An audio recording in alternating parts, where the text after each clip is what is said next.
আমার ভাইয়ের রক্তে রাঙানো 21শে ফেব্রুয়ারি রাষ্ট্রভাষা বাংলার দাবিতে পাকিস্তানি শাসকের বুলেটের সামনে দাঁড়িয়ে যারা জীবন উৎসর্গ করেছিল, যাদের আত্মত্যাগে বাঙালি পেয়েছিল ভাষার অধিকার, ফুল আর শ্রদ্ধায় তাদের স্মরণ করছে জাতি। দর্শক, আজ রাজধানী ঢাকাসহ সারা দেশে অমর 21শে ফেব্রুয়ারি ও আন্তর্জাতিক মাতৃভাষা দিবস যথাযোগ্য মর্যাদায় পালিত হচ্ছে। এ উপলক্ষে সময়ের সাথে অনুষ্ঠানের বিশেষ আয়োজন ভাষা ও সংস্কৃতি। এতে আপনাদের জন্য রয়েছে নানা আয়োজন। অনুষ্ঠানের পুরো সময় জুড়ে রয়েছি আমি মোহাম্মদ মানসুরুল হক। মহান ভাষা আন্দোলনের শহীদ ও ভাষা সৈনিকদের প্রতি শ্রদ্ধা নিবেদনের লক্ষ্যে ঢাকা বিশ্ববিদ্যালয় ভাষা বিজ্ঞান বিভাগ প্রতি বছর ভাষা পদযাত্রার আয়োজন করে। বিস্তারিত রিপোর্টে।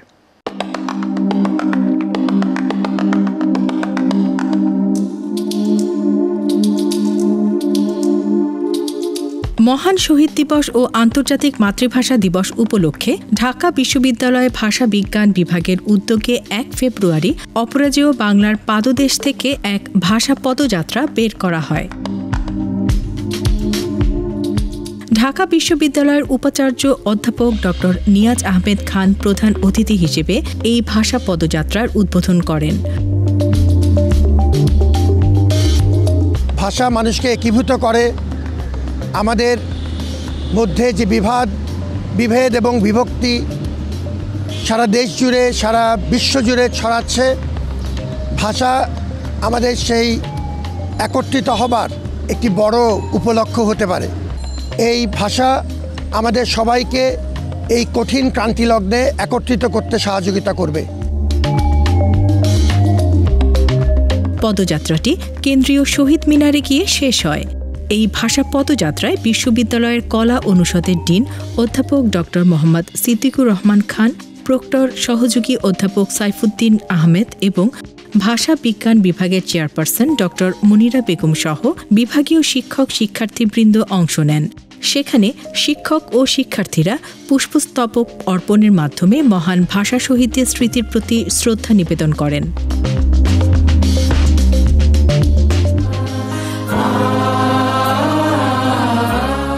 সৃজনশীলতা ও চিন্তার ব্যাপ্তি বাড়াতে শিশু কিশোরদের জন্য সাংস্কৃতিক চর্চা খুবই গুরুত্বপূর্ণ। দর্শক, এবার রয়েছে ছবি আঁকার প্রতিযোগিতার উপর বিশেষ প্রতিবেদন।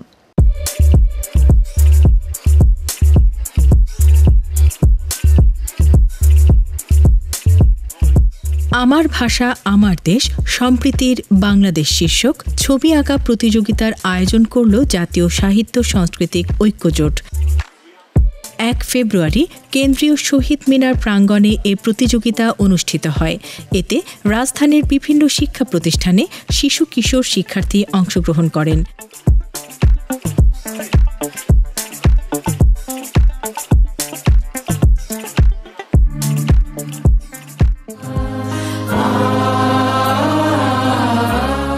স্বাধীনতা পুরস্কারের পর রাষ্ট্রের দ্বিতীয় সর্বোচ্চ বেসামরিক সম্মাননা 21শে পদক। ভাষা আন্দোলনের শহীদদের স্মরণে 1976 সাল থেকে প্রতি বছর বিভিন্ন ক্ষেত্রে বিশেষ অবদানের জন্য এই পদক দিয়ে আসছে সরকার।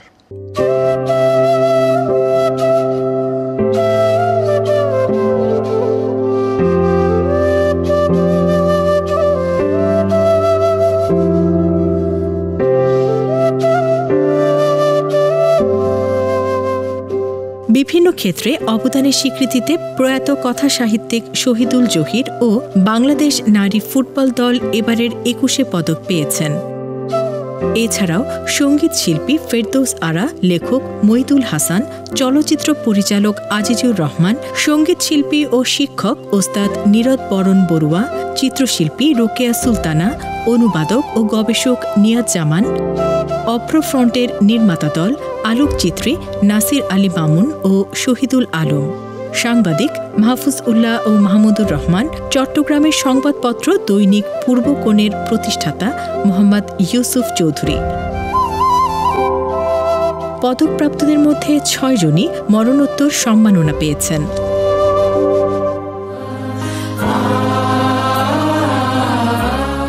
জাতীয় কবিতা উৎসব উদ্বোধন করলেন শহীদ আবু সাঈদের মা। প্রধান অতিথি ছিলেন সংস্কৃতি উপদেষ্টা মুস্তফা সরোয়ার ফারুকী।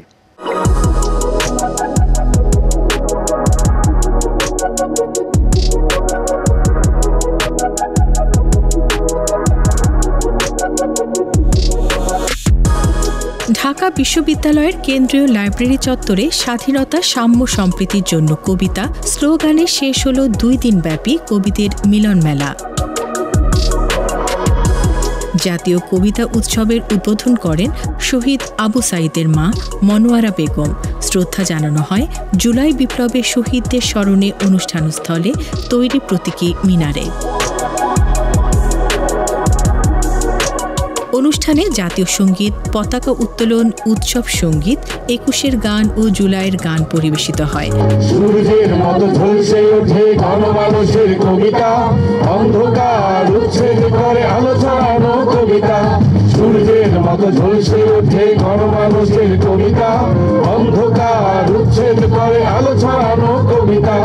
অন্যায় অবিচার শাসন আর শোষণে বিরুদ্ধে কবিতার সূর্য জ্বলবে।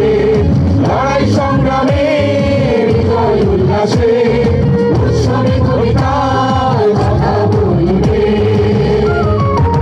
প্রতিদিন আনবে নতুন বার্তা, স্বাধীনতা, সাম্য, সম্প্রীতির জন্য কবিতা। প্রতিদিন আনবে নতুন বার্তা, স্বাধীনতা, সাম্য, সম্প্রীতির জন্য কবিতা।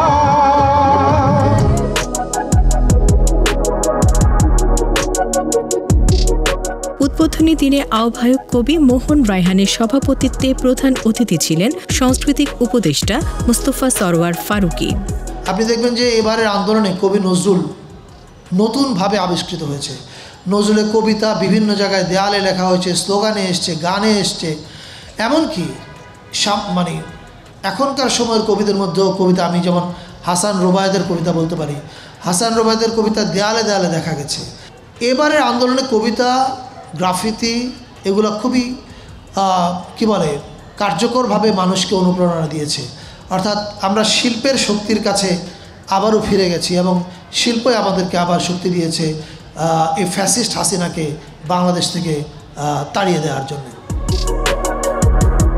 আলোচনার পরে বিভিন্ন পর্বে দেশের বিভিন্ন অঞ্চল থেকে আসা কবিরা তাদের কবিতা পাঠ করেন, আবৃত্তি করেন আমন্ত্রিত আবৃত্তি শিল্পীরা।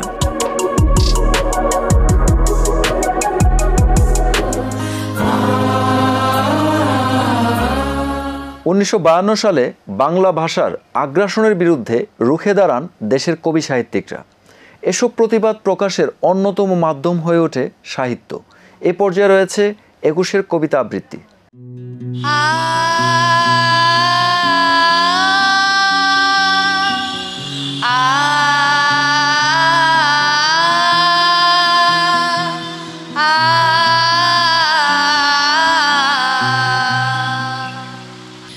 সার্থক জনম আমার জন্মেছি এই দেশে, সার্থক জনম মাগো তোমায় ভালোবেসে। কোন বনেতে জানিনে ফুল গন্ধে এমন করে আকুল, কোন গগনে ওঠে রে চাঁদ এমন হাসি হেসে।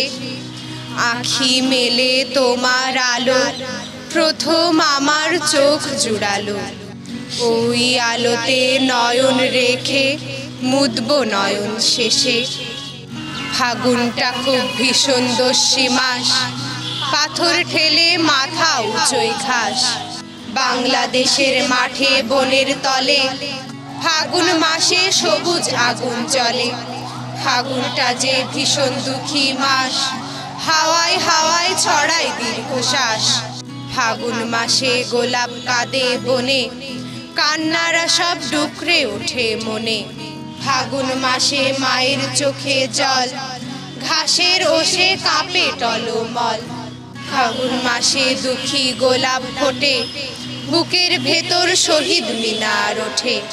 বুকের ভেতর শহীদ মিনার ওঠে, বুকের ভেতর শহীদ মিনার ওঠে। মোদের গৌরব মোদের আশা আমরি বাংলা ভাষা, মোদের গৌরব মোদের আশা, আমরি বাংলা ভাষা। স্মৃতির মিনার ভেঙেছে তোমার, ভয় কি বন্ধু? আমরা এখনো 4 কোটি পরিবার খাড়া রয়েছি তো, যে ভিত কখনো কোনো রাজন্য পারেনি ভাঙতে। হীরার মুকুট, নীল পরোয়ানা, খোলা তলোয়ার, খুরের ঝটিকা, ধুলাই চূর্ণ যে পদপ্রান্তে।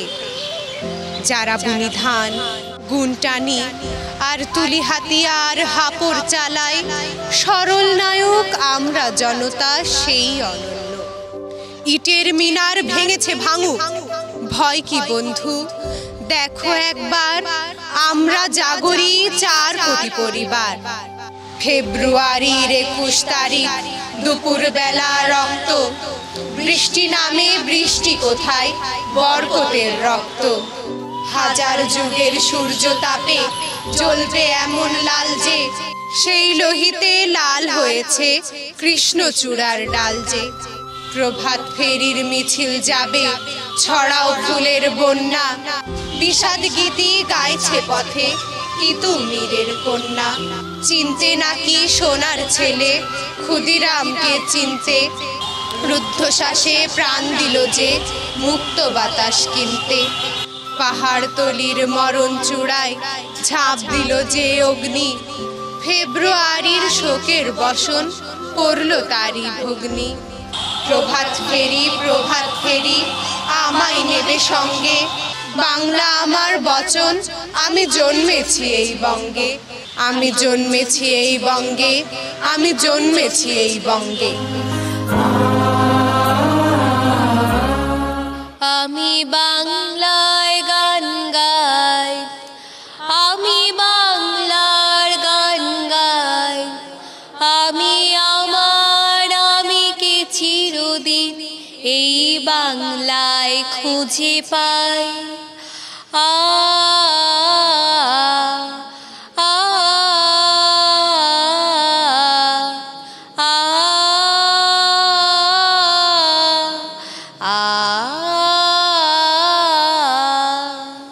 মাতৃধ্বনিতে গুঞ্জরণ, ফাগুনের সমীরণ, অগ্নিকণায় বাংলা বর্ণমালার আলিঙ্গন। মিছিলের পর মিছিলে তেজদৃপ্ত স্লোগানে কেঁপে কেঁপে উত্তপ্ত ঢাকার অঙ্গন। হঠাৎ মুহুর্মুহু গুলি, রাউন্ডের পর রাউন্ড, তীব্র বেগে বিঁধে যায়, তবুও থামেনি মিছিল। ঢলে পড়ে দেহ, প্রাণে চটপট। কিন্তু প্ল্যাকার্ডে কি অপরূপ বর্ণমালার বাঁধন। নিথর দেহ পড়ে থাকে, দৃষ্টি ঝাপসা হয়ে আসে, তবুও কত সহজে হেসে হেসে আসে উচ্চারণ, রাষ্ট্রভাষা রাষ্ট্রভাষা, রাষ্ট্রভাষা রাষ্ট্রভাষা। একটুও কাঁপেনি, নত হয়নি, আকণ্ঠ মধুমাখা, মাতৃ বাঁধনে সার্থক প্রাণদান।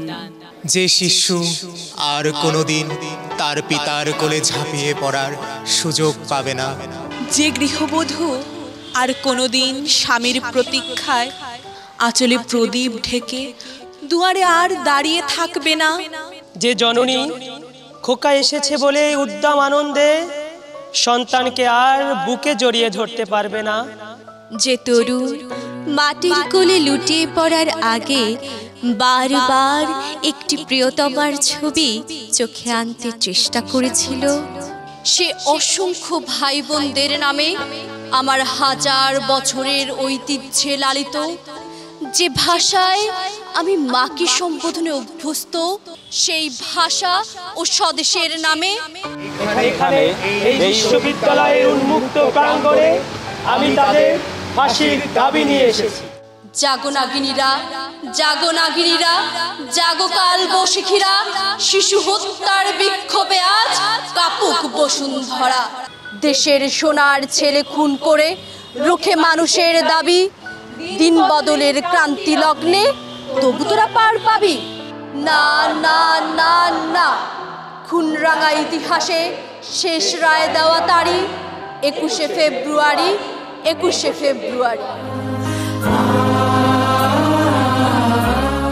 আন্তর্জাতিক মাতৃভাষা ইনস্টিটিউটের উদ্যোগে অনুষ্ঠিত হলো লিঙ্গুইস্টিক অলিম্পিয়াড। বিস্তারিত প্রতিবেদনে।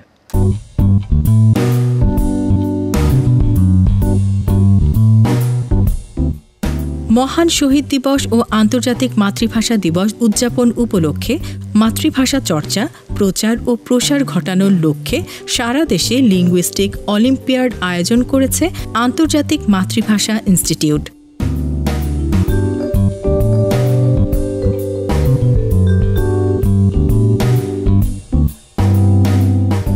ক ক্যাটাগরি এবং খ ক্যাটাগরি থেকে ফাইনাল রাউন্ডে ঢাকায় অনুষ্ঠিতব্য প্রতিযোগিতায় অংশ নেন।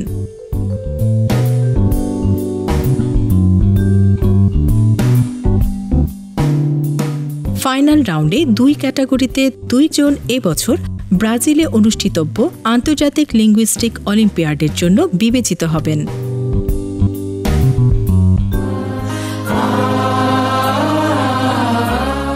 আন্তর্জাতিক মাতৃভাষা ইনস্টিটিউট সময়ের অগ্রযাত্রায় ক্রমান্বয়ে সমৃদ্ধ হচ্ছে। বিস্তারিত প্রতিবেদনে।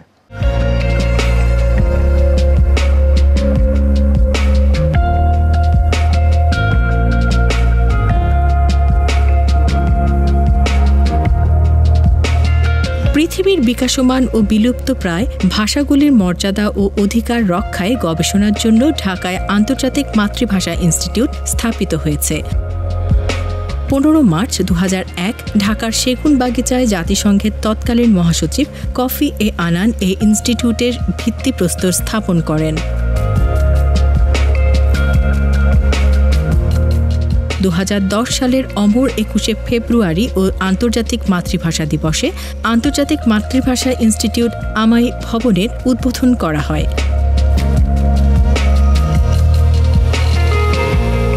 প্রতিষ্ঠানটি বিভিন্ন দিবস পালন এবং সেমিনারের আয়োজন করে আসছে। এছাড়াও আয়োজন করেছে আন্তর্জাতিক মাতৃভাষা দিবস উপলক্ষে ভাষা অলিম্পিয়াড। কিন্তু যে লক্ষ্য ও উদ্দেশ্য নিয়ে মাতৃভাষা ইনস্টিটিউট তৈরি হয়েছিল সে অর্জন থেকে প্রতিষ্ঠানটি এখনও অনেক দূরে। তবে আশার কথা, সময়ের অগ্রযাত্রায় ইনস্টিটিউটটি ক্রমান্বয়ে সমৃদ্ধ হচ্ছে।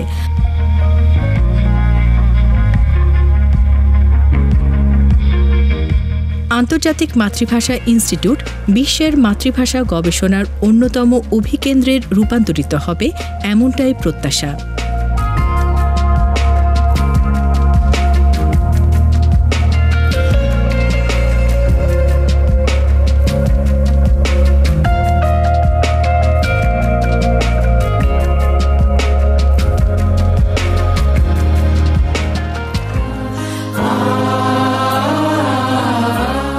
একুশে ফেব্রুয়ারি মহান শহীদ দিবস এবং আন্তর্জাতিক মাতৃভাষা দিবসে অমর 21শে বইমেলা শুরু সকাল 8টায় এবং চলবে রাত 9টা পর্যন্ত। বিস্তারিত প্রতিবেদনে।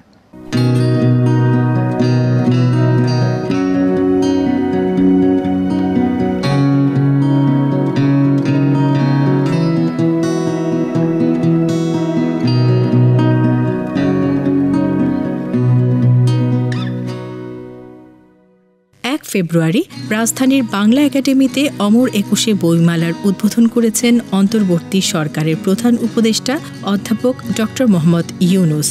এবারের বইমেলায় মূল প্রতিপাদ্য জুলাই গণ অভ্যুত্থান, নতুন বাংলাদেশ বিনির্মাণ।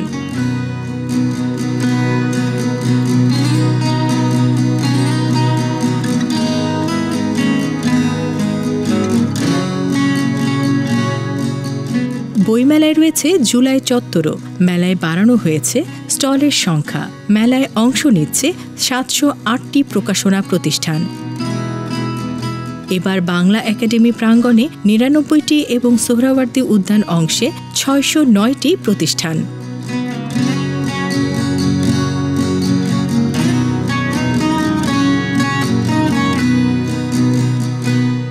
মেলা 1 ফেব্রুয়ারি থেকে 28 ফেব্রুয়ারি পর্যন্ত প্রতিদিন বেলা 3টা থেকে রাত 9টা পর্যন্ত খোলা থাকবে। ছুটির দিন বইমেলা চলবে বেলা 11টা থেকে রাত 9টা পর্যন্ত।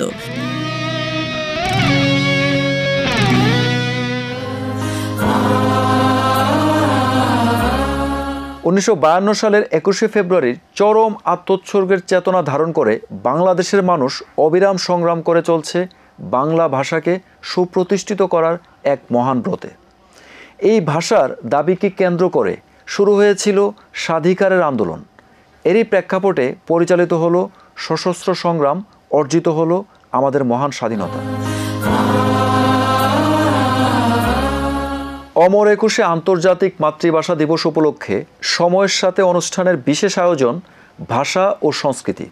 এ বিষয়ে আলোচনার জন্য স্টুডিওতে উপস্থিত আছেন দুজন সম্মানিত অতিথি। আমার সাথে রয়েছেন অধ্যাপক আবুল কাশেম ফজলুল হক, সভাপতি বাংলা একাডেমি ও সাবেক অধ্যাপক বাংলা বিভাগ, ঢাকা বিশ্ববিদ্যালয়। আছেন ডক্টর মোহাম্মদ আসাদুজ্জামান, পরিচালক আন্তর্জাতিক মাতৃভাষা ইনস্টিটিউট ও অধ্যাপক ভাষাবিজ্ঞান বিভাগ, ঢাকা বিশ্ববিদ্যালয়। আপনাদেরকে আমার অনুষ্ঠানে স্বাগত। প্রথমেই অধ্যাপক আবুল কাশেম ফজলুল হক, স্যার, আপনি দীর্ঘদিন ভাষা নিয়ে কাজ করছেন, বিশেষ করে বাংলা ভাষা নিয়ে। তো সর্বস্তরে বাংলা ভাষার ব্যবহার নিশ্চিত করতে আপনি অনেক ভূমিকাও রেখেছেন। তো এই বাংলা ভাষার ভবিষ্যৎ সম্পর্কে একটু জানতে চাচ্ছি। বাংলা ভাষার ভবিষ্যৎ বাংলাদেশের সব নাগরিকরা যে জাতি এবং রাষ্ট্র গঠন করেছে তার অবস্থার উপরে নির্ভর করে। যখন ইংরেজ শাসন ছিল এই দেশে, তার একটা শেষ দিককার সময় যদি 1900 খ্রিস্টাব্দে ধরি, দেখব বাংলা ভাষার সমকক্ষ কোনো ভাষা জাপান, চীন, ইন্দোচীনের রাষ্ট্রগুলো, ওই পশ্চিম বাংলা ছাড়া, পূর্ব বাংলা তখন তো বেঙ্গল প্রেসিডেন্সি ছিল, এছাড়া অন্যান্য প্রদেশে এবং আরও পশ্চিম দিকে গেলে মিশর, ত্রিপলি, এরকম কয়েকটা রাষ্ট্র, দক্ষিণ আমেরিকা পর্যন্ত, এই পুরো এলাকাতে বাংলা ভাষাই ছিল সবচেয়ে উন্নত। রামমোহন, বিদ্যাসাগর, বঙ্কিমচন্দ্র, তারপরে রবীন্দ্রনাথ, এই সময়টা যদি ধরি তাহলে বাংলা ভাষায় যারা লেখক ছিলেন তারা খুব অসাধারণ এবং অনেক বড়। এবং ইংরেজ শাসন একটা অভিশাপ ছিল, যেহেতু বিদেশিরা আমাদের ভারতবর্ষ তখন ওইখানে কর্তৃত্ব করেছে। কিন্তু বাঙালিরা একটু দৃঢ়চিত্ত ছিল, তারা এই ক্ষতির মধ্যেও বাংলা ভাষা আমাদের জীবনের অঙ্গীভূত, বাংলা ভাষার উন্নতি হলে আমাদের জীবনের উন্নতি হবে, এরকম নানান বিবেচনা নিয়ে বাংলা ভাষাকে অনেক সমৃদ্ধ করেছেন। স্যার, আসছি আবার আপনার কাছে। ডক্টর মোহাম্মদ আসাদুজ্জামান, আপনি আন্তর্জাতিক মাতৃভাষা ইনস্টিটিউটের পরিচালক হিসেবে কাজ করছেন। তো এখানে যেহেতু বাংলাদেশ এবং এটা মাতৃভাষা আমাদের বাংলা, সো আপনি এখানে একটা বাংলা ভাষার প্রতি আপনার একটা দায়বদ্ধতা রয়েছে। তো এই জায়গাটা থেকে বাংলা ভাষা ও সংস্কৃতির প্রতি দায়বদ্ধতা, এই জায়গাটায় করণীয় কি, আমরা কি করতে পারি? আন্তর্জাতিক মাতৃভাষা ইনস্টিটিউটের মূল লক্ষ্যই হলো ভাষা নিয়ে গবেষণা করা এবং যে ভাষাগুলো বিপন্ন অবস্থায় আছে অথবা মৃত্যুর মুখে পতিত হয়েছে সেই ভাষাগুলোকে রক্ষা করা। আমরা আন্তর্জাতিক মাতৃভাষা ইনস্টিটিউটে বেশ কিছু কাজ করেছি, যেমন এই প্রতিষ্ঠান থেকে মাতৃভাষা পিডিএফ বের হয়েছে, এই প্রতিষ্ঠান থেকে বিভিন্ন ধরনের অনুদিত গ্রন্থ বের হয়েছে, এখানে একটি ভাষা জাদুঘর আছে, সেখানে 193টি দেশের ভাষার তথ্য উপাত্ত আছে, এখানে বিশ্বের লিখন নীতি আর্কাইভ আছে, যেখানে 193টি দেশের লিপি সেইখানে আছে। তো এই ধরনের বিভিন্ন কাজ এখানে হয়েছে। তারপরে আমি বলবো যে আন্তর্জাতিকভাবে অনেক কাজ করার সুযোগ আছে এই প্রতিষ্ঠানের। আমি চেষ্টা করছি আগামীতে আরও বড় বড় কাজ এই প্রতিষ্ঠানের মাধ্যমে হবে। অধ্যাপক আবুল কাশেম ফজলুল হক, স্যার, আমরা ইদানিং দেখছি যে বাংলা ভাষার একটা অপব্যবহার, অপসংস্কৃতি, বিশেষ করে সোশ্যাল মিডিয়াতে দেখছি যে বাংলা ভাষাকে বিকৃত করে উপস্থাপন করা হচ্ছে এবং বিভিন্নভাবে এটার যে প্রকৃত ব্যবহারটা নিশ্চিত হচ্ছে না, এবং অনেকে শঙ্কা করছে যে কালের বিবর্তনে এই ভাষা, মানে বাংলা ভাষা হারিয়েও যেতে পারে। তো এই যে বাংলা ভাষাকে সঠিকভাবে সংরক্ষণ করা, এই সংরক্ষণের জন্য আমরা কি করতে পারি? সরকারের উপরে অনেক কিছু নির্ভর করে। সরকার যদি আন্তরিকভাবে চায়, সরকার মানে একটা মিনিস্ট্রি, প্রধানমন্ত্রী, পার্লামেন্টের মেম্বার আর সেক্রেটারিয়েটে যারা উচ্চপদস্থ অবস্থানে আছেন, সেক্রেটারি, সিনিয়র সেক্রেটারি, তারপরে এখানে এডিশনাল সেক্রেটারি, জয়েন্ট সেক্রেটারি, এই ধরনের অবস্থানে যারা আছেন, তাদের মধ্যে যদি বাংলা ভাষার প্রতি অনুরাগ থাকে এবং তাদের নিজেদের কাজকর্ম, অর্থাৎ ওরা অফিসিয়াল কাজকর্ম, রাষ্ট্রীয় কাজকর্ম যদি বাংলা ভাষায় করে, তাহলে সেটা খুব মঙ্গলকর হবে। বাংলা ভাষার তো প্রচলন একরকম হয়ে গেছে। বিচার বিভাগের উচ্চ পর্যায়ে এখনও মানে ওই উন্নতিটা হয়নি। কিন্তু এখন দেখতে পাচ্ছি মাঝখানে যাদেরকে বিচারক হিসেবে নিয়োগ দেওয়া হয়েছে, ঠিক যেরকম যোগ্যতা সম্পন্ন মানে জাস্টিস অথবা বিচারক নেওয়ার কথা, সেরকমটা হয়নি। দলীয় সংকীর্ণ দৃষ্টিভঙ্গি থেকে অনেক কিছু করা হয়েছে যেটা আমাদের ভাষার জন্য, আমাদের জীবনের জন্য ক্ষতিকর হয়েছে।